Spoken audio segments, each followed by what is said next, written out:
জীবনের সর্বশেষ যে কাজটা কথাটা বলেছিলেন সেটা ছিল কি? নামাজ। ইন্তেকালের 5 দিন আগে প্রচন্ড জ্বর হলো, মাথায় যন্ত্রণা হলো, বারবার বেহুশ হয়ে পড়েন।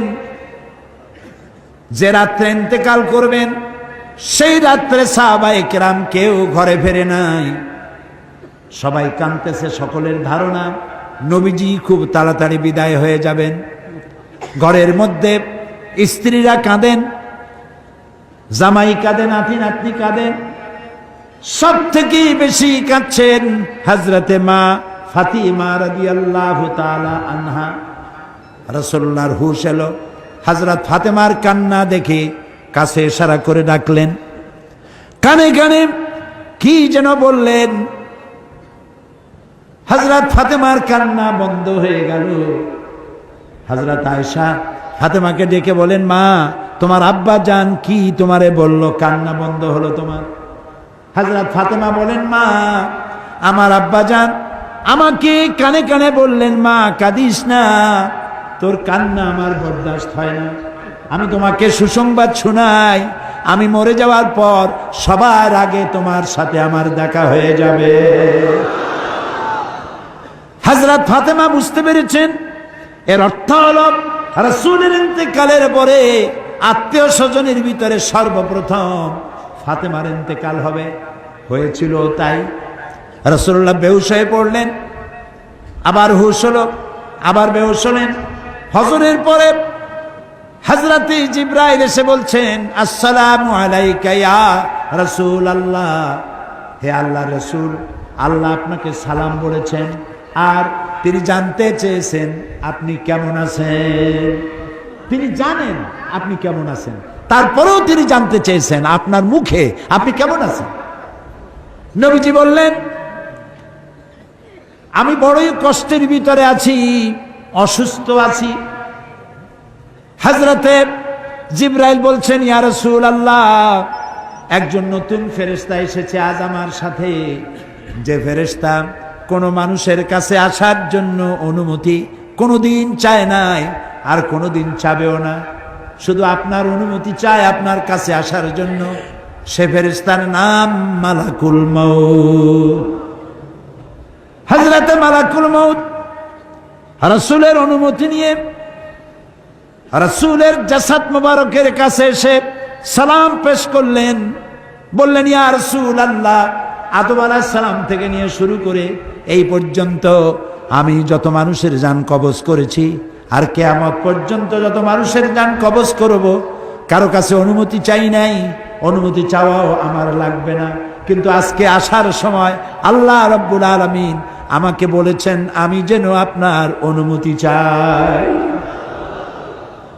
রাসূলুল্লাহ বললেন, মালাকুল মউত, আমি যদি তোমাকে অনুমতি না দেই? হযরতে মালাকুল মউত বলেন, ইয়া রাসূলুল্লাহ, আল্লাহ তাআলা বলেছেন অনুমতি যদি না পাও ফিরে এসো।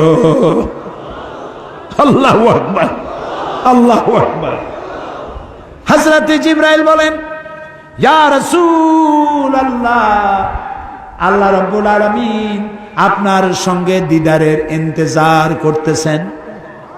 নবী বললেন, মালাকুল মউত, তুমি তোমার কাজ শুরু করতে পারো।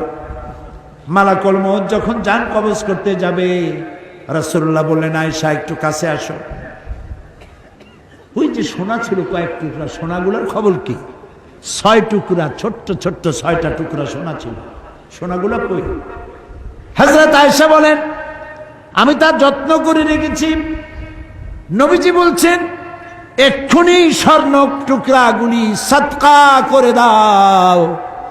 আমি মুহাম্মদ সাল্লাল্লাহু আলাইহি সাল্লাম আল্লাহর দরবারে এই অবস্থায় উপনীত হতে চাই না যে মুহাম্মদের ঘরের ভিতরে সোনা আছে। হযরত ওমর রাদিয়াল্লাহু তাআলা আনহু রাসূলের সঙ্গে দেখা করতে গেছিলেন একদিন। ঘরে মা আয়েশা ছিলেন না। হযরত ওমর সালাম দিয়ে ঘরের মধ্যে ঢুকে দাঁড়ায় দাঁড়ায় কাঁদতেছেন, বাচ্চা শিশুর মতো ডুকরে ডুকরে কাঁদছে। রাসূলুল্লাহ জিজ্ঞেস করছেন, ওমর কাঁদো কেন? হযরত ওমর বলছেন, আমি বিশ্বনবীর ঘর দেখতেছি, ছোট্ট একটা ঘর, এক কোনায় একটা সরাহি পানি রাখার পাত্র কাইতে হয়ে পড়ে আছে, একটা গ্লাস কাইতে হয়ে পড়ে আছে, আর এক কোনায় 1 কেজি কি আধা কেজি জব পড়ে আছে, আর রাসূল শুয়ে আছেন দড়ি দিয়া বুনানো একটা খাটিয়ার উপরে, চাদর নাই, বালিশ নাই, হাত মোবারক মাথার তলে দিয়ে শুয়ে আছে, পিঠ মোবারকে দড়ির দাগ কেটে আছে। হযরত ওমর বলছেন, ইয়া রাসূলুল্লাহ, আমি তো বরদাস্ত করতে পারছি না, বিশ্বনবী তার পিঠে দড়ির দাগ, পানির পাত্র কাইত হয়ে পড়ে আছে, খাট নাই, বালিশ নাই, আপনি আমাকে অনুমতি দেন, আমি আপনার জন্য একটা তোষক বানাই নিয়ে আসি।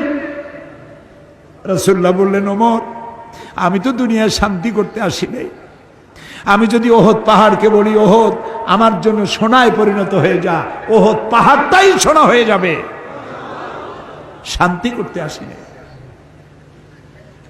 নবীজি বললেন, আয়েশারে সোনাগুলি বিতরণ করে দাও, সাদকা করে দাও। মালাকুল মউতকে বললেন, তুমি তোমার কাম সারো।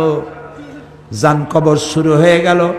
নবীজি জীবনের শেষ কথা মুখ থেকে উচ্চারিত হলো, আসসালাত আসসালাত ওয়া মা মালাকাত আইমানুকুম, ও আমার উম্মতেরা, নামাজ নামাজ।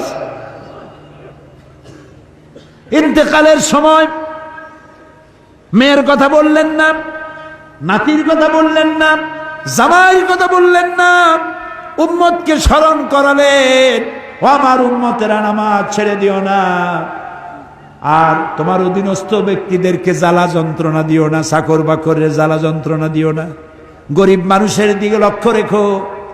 আর আমি চিরজনমের মতো তোমাদের থেকে বিদায় নিয়ে গেলাম, নামাজ ছেড়ে দিও না। কিয়ামতের দিন ওই রাসূল যদি আমাদেরকে উম্মত বলে পরিচয় না দেন, জান্নাতে যাওয়ার উপায় নাই।